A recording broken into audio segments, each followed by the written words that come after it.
Дорогі друзі, День кримсько-татарського прапору.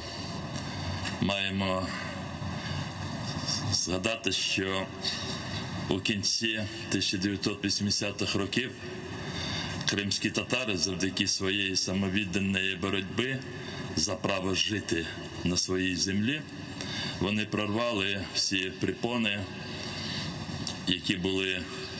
які споруджувалися радянською системою багато років, і кримські татари потягнулися додому, поїхали додому. Москва вже була неспроможна зупинити кримських татар в місцях вигнання, але все ще намагалася максимально зашкодити, ускладнити їхнє поселення у себе вдома, в Криму. І тому місцеві органи влади Кримський обком партії отримував вказівки, щоб максимально перешкоджати поверненню кримських татар на свою батьківщину.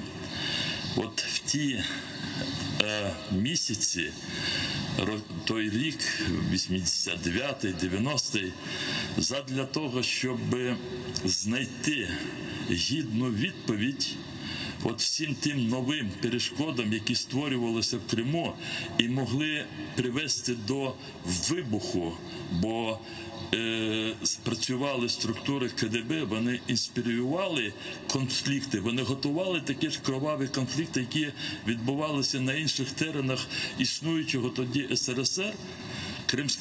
Кримсько-татарському народу потрібно було максимально згуртуватися, з'єднатися. І кримсько-татарський народ знайшов таку відповідь на цей виклик, і він скликав Курултай кримсько-татарського народу.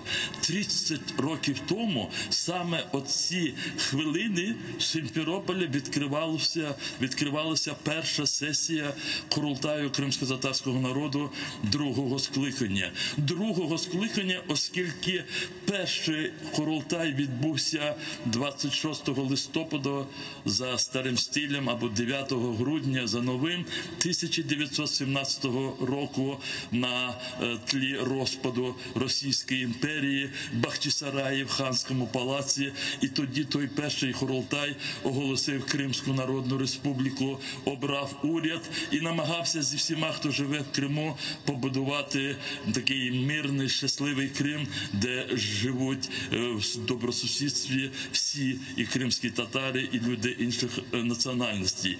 Тоді не вдалося, і 73 роки вимушеної перерви, бо більшовики перемогли, очільників Курултаю розстріляли, інші були вимушені емігрувати. І в 91-му році ми відновили цей національний інститут.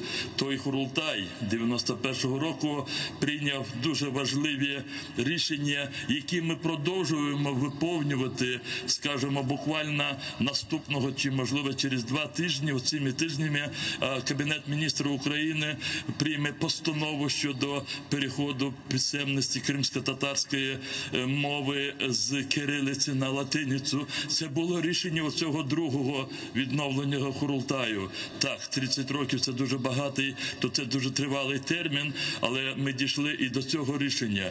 І на тому Курултаї ми прийняли рішення щодо національного суверенітету кримсько-татарського народу. Ми прийняли звернення до людей, які всі живуть в Криму. І в тому зверненні можете все це почитати. Я не буду займати ваш час, але говорилося те, що ми жили на своїй землі добре з іншими, і ми будемо далі разом творити добро в тому Криму, в який ми повертаємося після півстолітнього вигнання. І тоді Курултай, підкреслюючи спадкоємність першим Курултаєм кримсько-татарського народу, він прийняв спеціальну постанову щодо кримсько-татарського національного прапору і щодо кримсько-татарського національного гімну. Тому ми маємо і сьогодні оцей день кримсько-татарського прапору, з яким я щиро вас всіх вітаю. Користуючись нагодою, я хочу подякувати всі органи державної влади, починаючи починаючи від Офісу президента України. Сьогодні зранку було розміщено вітання від президента України. Ми дуже дякуємо Міністерству закордонних справ і дипломатичне представництво України за кордоном. І ми дуже цінуємо нашу спільну роботу з українською діаспорою. Сьогодні по всьому світові організації кримсько-татарської і української діаспори, вони разом будуть ще і ще раз звертати увагу всієї мирової спільноти в День кримсько-татарського прапору на необхідність деокупації Криму і разом протистояння російській агресії. Крим-татар міллі байрақ куну хайрлы olsun. Слава Україні!